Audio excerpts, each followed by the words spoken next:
What is up? We're here today in the Valley of the Sun, Phoenix, Arizona, to chat with multidisciplinary artist Randy L Barton and how he reps his tribe.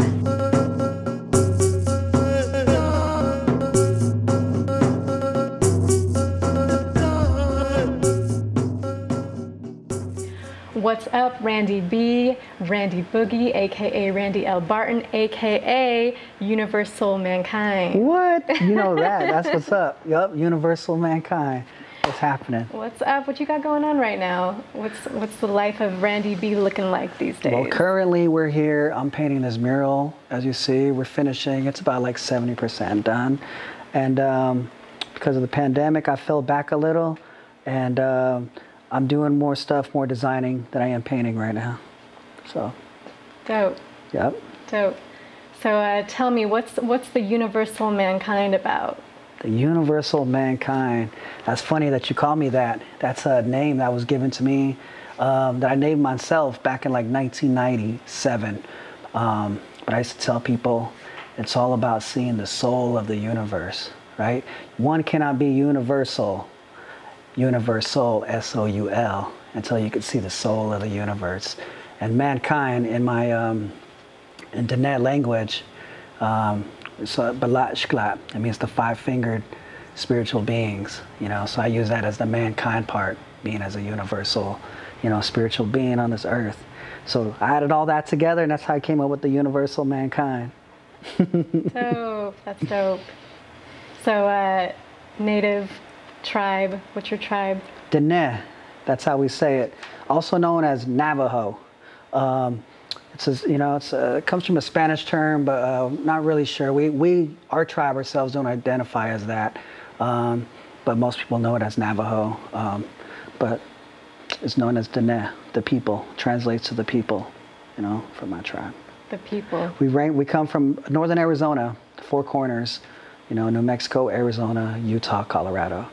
It's the Four Corners area in the United States.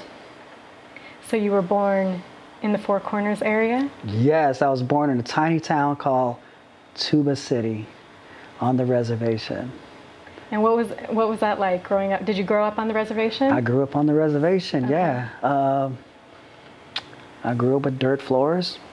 I was raised by my grandmother, and I used to ride a horse and herd sheep every day, all day, and no electricity. I spent many nights with the flickering fire light, you know, waking up early because the sun comes in the sun. Like, that's how I grew up. And then you moved to the city? Yep. How old were you when you? I moved to Winslow, Arizona, a border town, 1985, and instantly got jumped in to hip-hop culture. Tell us about that. What does that mean? Yo, it was the first thing I seen. You know, it's a small town, but it was very city-like. And shoot, I got my bedroom, right? And I looked through the window and I noticed there's a crowd of people. And I was happy, you know, I have my own bedroom, and I asked my dad in Navajo, like, hey, could I go back there and like play and see what they're doing? He was like, yeah, go, it's your new room. And I remember I went through the fence, there's a little hole in the fence, and I crawled through it, ran over there, went through people's legs, got through, and then I was like, what's going on? And I thought it was a fight. Literally, people were like, and I was like, oh, kind of like spooked, but they were laughing. And I was like, what? But they're laughing. And I remember hearing the music. It was something I've never heard before, and it was like real electronic, robotic, you know, it was electro music. You know, they were playing Nucleus, is what they were playing. And they were just, you know, and what I seen was a b-boy battle, breakdance battle. And I was blown away. I just seen stuff I've never seen before, you know, a lot of popping, people getting in people's faces, you know, and it was so dope. And it blew my mind. It's the coolest thing I've ever seen in my entire life. And the next day I wake up, and my babysitter, my aunt, so happens to was babysitting, was dating the main guy, Carl Kai, that was breaking, was winning the battle. And he popped in, smiled at me, and he was like, hey, I know you. And I was like, what's up? I know you too, you know? And he taught me graffiti, he taught me how to break, he taught me all that before I learned English. So hip hop was the gateway, the bridge to yeah, that's what to this new world, you know. Like I said, I learned graffiti before I learned my alphabets. I learned my alphabets through graffiti. It's such a trip. I learned hip hop before I spoke English, you know. So I've been hip hop since like 1985. It's tight. Nice. So you're a dancer. You're an artist, a visual artist. Yeah. Originally graffiti artist. Yeah. And then you moved into wanting to become a professional artist. Yeah. Well, you mean that same person, you mean that my aunt dated, he was all of that. So back then, that's what it was. When you did hip hop, you did everything. You were a dancer. I mean, you dressed cool, you looked cool, you spoke, cool, because, you had slang. He danced, he b-boyed, he did all of that. So to me, that was what you did to be cool like him, All the dudes liked him, all the chicks dug him. I definitely wanted to be that. And being around him all the time, that's who I became. And then did you also have the influence of your traditional teachings and upbringing kind of merging into the contemporary world of hip hop that you were also really becoming inspired from? Yeah. That didn't happen until 20 years later, till around 1999, because I had a big identity struggle during that time, growing up in a border town. I wasn't native enough for my native people, and for my border town, I was, there was, Native Americans were less than 1% of the people, so I didn't fit in there either. So I had an identity struggle, but because I drew very well, and I used to do everyone's name in graffiti, I was accepted. I didn't have to join a gang because I'm the one who did the gang letters, and that was my way of getting through until around like 99, and it was really tough for me dealing with racism and everything. But I seen hip hop done in a way, when I first was introduced to this. I went to Oklahoma to the Culture Shock, which was an indigenous hip hop jam. And there I seen people beatboxing with flutes. I seen a parallel of a powwow dancer with a b-boy. And then I realized that connection. And I knew then how original I was. Because in hip hop realm, it's all about how original you are. And at that point, I knew that I had the juice because I was original. And I instantly felt that spirit take over, and I never looked back. I was then proud, and that's when I knew my lane of how I was going to approach the circle. And I brought in all the Native American influence at that point, because I realized then a lot of the hip-hop culture itself was influenced by it, because there's a step, right? They called it the Indian step, and they do, and there was a movie that was called Detours, and there was a Parallels video, and that's what they showed.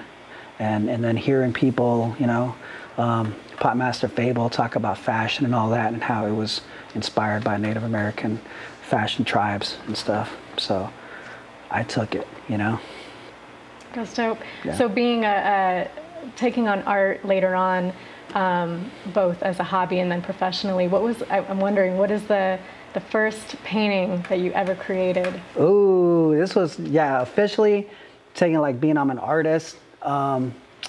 It's something I've always wanted to do. I was 8 years old and I knew what it was going to look like, I could see it, but I never did it yet. But what I did is I was in graphic design school. I got into painting very late, like with acrylics. I was doing graffiti, with letter base, but to actually use a brush and acrylic painting was design school. And what I did is I only used blue, yellow, red, black, and white, blue from the sky, red from the earth, yellow from the sunset, white from the early morning, black from, when the night goes. And with those earth's natural hue, you can create anything from your imagination and put it on canvas. And you can create any color using those primary colors. So I took it upon myself to use that instead of buying a brown and using an orange. I mixed the colors. Instead of buying a green. I mixed the colors to make a green. As my very first painting to step into it, and I drew, I had, you know, my daughters are just born then, and everyone's like, it's time to man up, right? You got to take care of your kids. This hip hop thing, you can't be playing anymore. And I was like, I realized, and a lot of people told me, you need to stop breaking, stop dancing. And I was like, no. I can't stop dancing. Dancing is how I feed my spirit. So what I did is I drew a picture of a Navajo wedding basket, right? And then I drew, you know, it's almost like our logo. You know, my crew's logo is Foundations of Freedom, right? Like this. And from this FOF, I drew this tree of life, my new life there. And there was 2 leaves growing from it, both representing my daughter. And I drew 2 spirit dancers, right? With cradle boards on their back, like up rocking, you know? And it was a picture of me going back and forth dancing to feed my family tree. So, you know, and I was like glowing, and you could see the glow coming off of the leaves, which was showing the energy that I was feeding the family tree. And there was nothing else. It was in the middle of the reservation, right? Very surreal looking painting, and that's what I drew. So it's kind of weird that I was into surrealism when I painted my first painting, but I still have that on deck, and it's not for sale, and I have that to this day in a special place. Nice. And I remember a few years back you were doing a project called Medicine Paint. Oh yeah, Medicine Paint. Yeah, what was that about? You know, it's interesting you say that. You know, it's actually the same thing. I'm taking parts of from ceremony. You know, when you have ceremony, you have certain paraphernalia that you're surrounded by. And what I did is I took that paraphernalia and I put it into symbols. I turned all the ceremony into symbols, so I could remember, you know, the ceremony, the prayers, and the stories. That was, you know, we do things by song. So I can remember that song, that prayer, and so I can remember the blessings that I was given. And then I put those into my paintings. And around then, you know, I found a collective of my crewmates. You know, we all battled each other. We all were enemies at one point, and over the years we became crew because we understood that about ourselves, and that's how we're educating ourselves. And with that, that's how we're educating not only the people, but we're giving this medicine, this knowledge, this blessing as a way of art to people. And to be able to do that live was the main thing. And because, you know, it was all about how we could do it live also. So that was Medicine Paint, and that was our way of, you know, carrying our tradition and our stories and our ways of our people into art. That's what that was about. Nice. Yeah. Yeah, I remember that. That was dope. Yeah, Medicine Paint's dope. So you're a DJ as well. Yep. Right? Yep. And I know you've dropped a couple really dope albums. Oh, yeah. XV111 and The Blessing Way Boogie. Yes. Yeah. Yes. So tell us a bit about those albums. XV11 is from a project that I always wanted to do, starting from 1999, and I never released anything. I did a couple of releases back in 2005, but they're just EPs. And XV11, a lot of it was the stuff that didn't make it on the album. And it's funny because I was just making music at this point. You know, it's been a long journey for me. I've made over 500 to 1,000 beats in my lifetime. But I just never broke through the music industry. So I just kind of like didn't use that as my focus no more, but it was just me practicing hip hop and keeping hip hop alive. You know, and it's just culture, making music. But then my mentor came through one day and wanted me part of a museum show. And I was like, oh, finally I get to put my paintings up. And he was like, no, I want you to do a music piece. And I was like, oh, okay. And it's the story of the long walk. And I was like, ooh, I don't know. I was like, let's talk about, I was like, I ain't trying to do anything that's gonna bring our people down or sad anymore. And I was like, I'm about the dialogue of elevating. That, I'll do it. Then I'm part of this museum show that you're talking about. But when I created it, I used that same story of after the long walk and how we as Navajo, as Dine people have elevated since. So I created supposed to have been an EP, a 4-song piece that was going to be played at the museum for a whole year. And I made it mix into each other and I told that story. you know, as in a original composition that was created using traditional drums, shakers, chants. And I took these traditional elements and I recreated in the form as hip hop would be played. And I made a whole story from songs I already made then that I never released. So it worked perfectly. And I was like, and it just went from 4 songs to like 6 to like, well, I got these ones from 8. Oh, well, I got these other ones, 10. And I was like, yo, I got a whole album. And I was like, wow, I'm just gonna drop an album.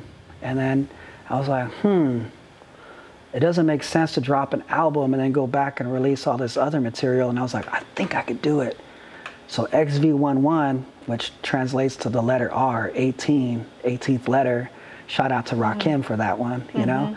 I was like, let me just introduce all this music no one's ever heard before. And I was like, and I'll just release it 1 week before I drop this album. So I dropped XV11, then a week later I dropped the Blessing Way Boogie, and then it was played, the Blessing Way Boogie was played at the Navajo Nation Museum for a whole year. But I did it so quick, a lot of people thought it was one release, you know? Yeah. Yeah, and I was like, no, there's 2. So that's being used right now for several films, docuseries that we're doing. So, okay.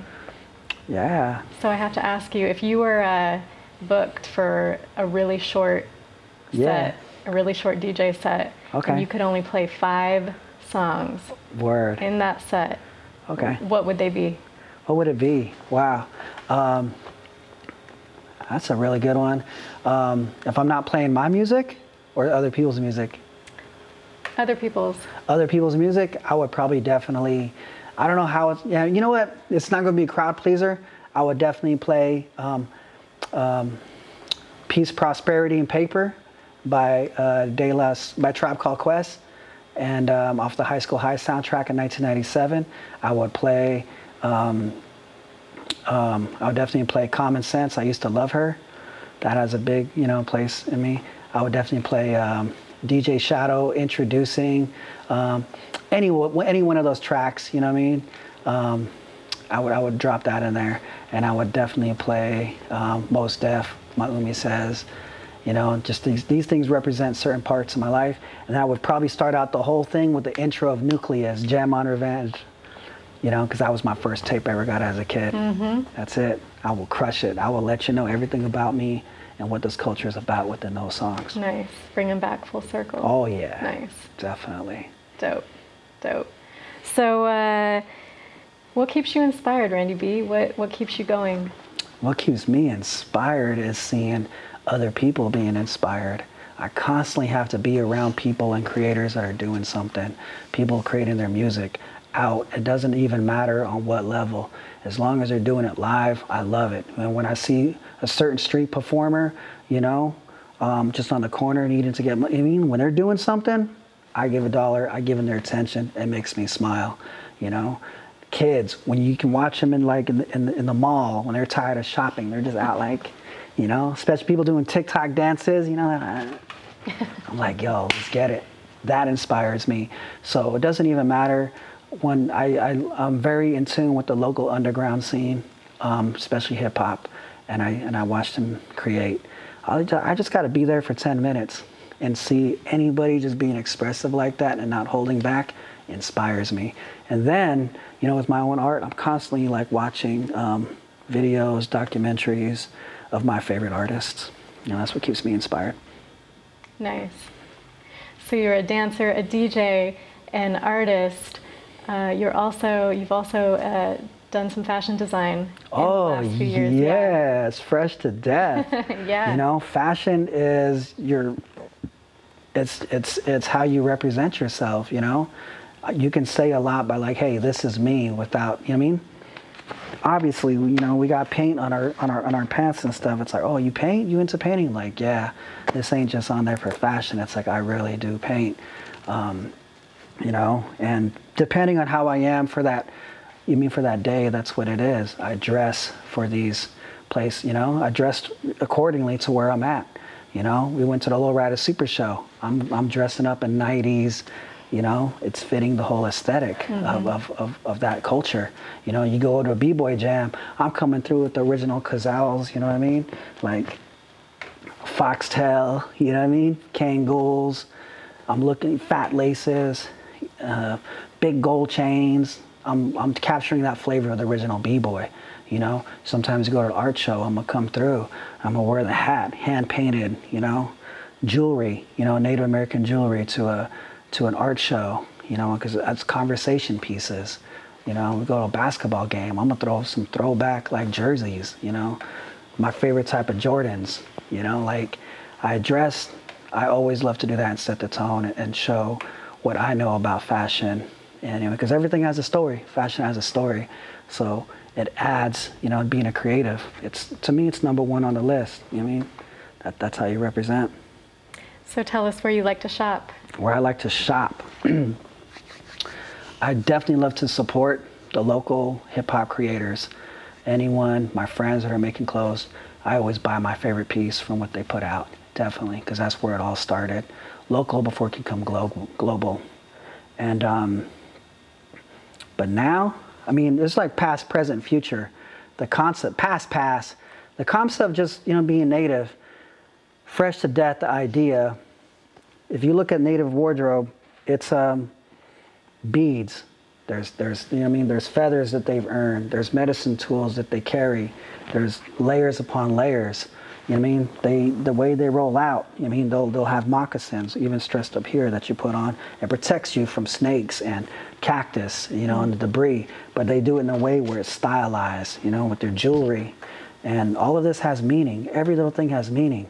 And you carry that in. I remember Pop Master Fable once said, "Why do you guys put your one side up?" And he's like, "Oh, we used to get the ones, you know, like with line, you know, and they would double up their socks, and one side would be up, and then, you know, I mean, they'll fringe the shirts sometimes, or, you know, their colors. So when you're doing their footwork, it creates, it adds to the dazzle of it. In the same way, a powwow dancer, you know, when they're dancing, you know, and there's many colors, it just adds to the movement, you know, it eye dazzles and it dances even more, and, you know, and it amplifies your style. And I was like, wow, that's amazing.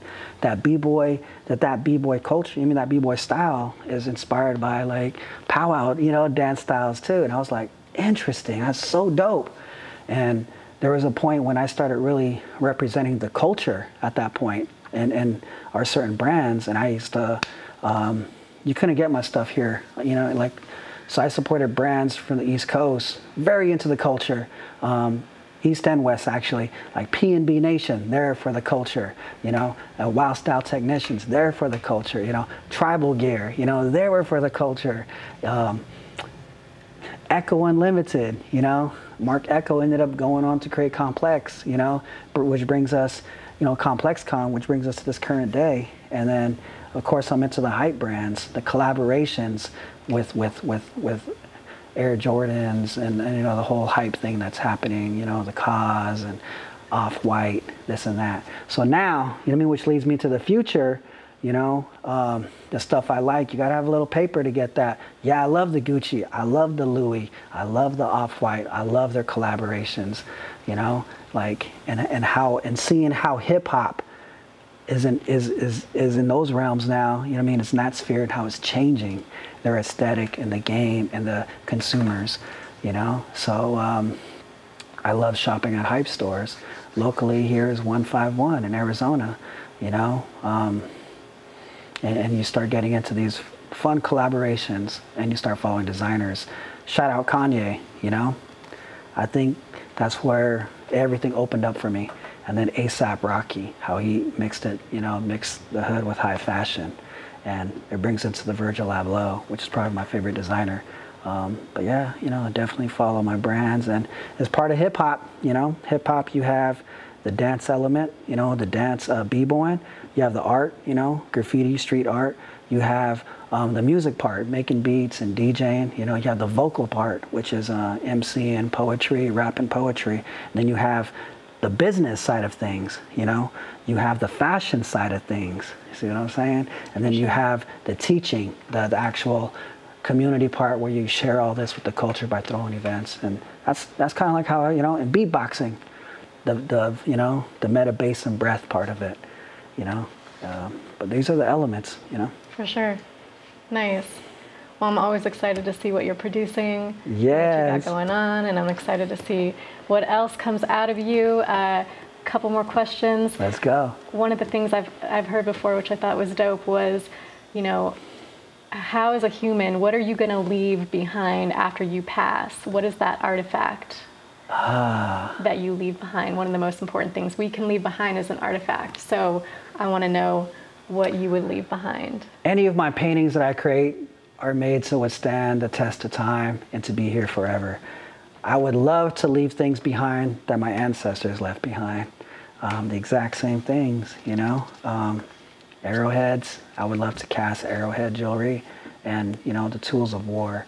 I would love to have my take on, you know, petroglyphs, you know, and, you know, which are essentially my paintings. But I would love to get into that earth, using earth pigment and using, you know, I don't know, but I would love to, you know what I mean, create more earth kind of stuff that's going to, on like natural rock and stuff, I think would be one of my ideas. And sculptures, I want to leave sculptures and jewelry behind. You know, that's my next, because people know me as a painter mainly, but I want to leave that behind, actually, because those carry energy and they have stories in them. Nice. And one last question. Let's go. If you had the world's attention for 1 minute, what would you tell us? What would you tell the world? Man, I would say universe divided by existence equals life, life equals one spirit. So keep those energies alive. Dope. Ponder on that one for a second. That one's going to hit you in the head. That's Randy B, Randy Boogie, a.k.a. Randy L Barton, a.k.a. Universal Mankind with Rep Your Tribe. 18th letter. One love. Yaat she Randy Barton, Yinishe, 1200 Nishle, a sheen bash chin, there's a thana de chanala, Kiana de Shache.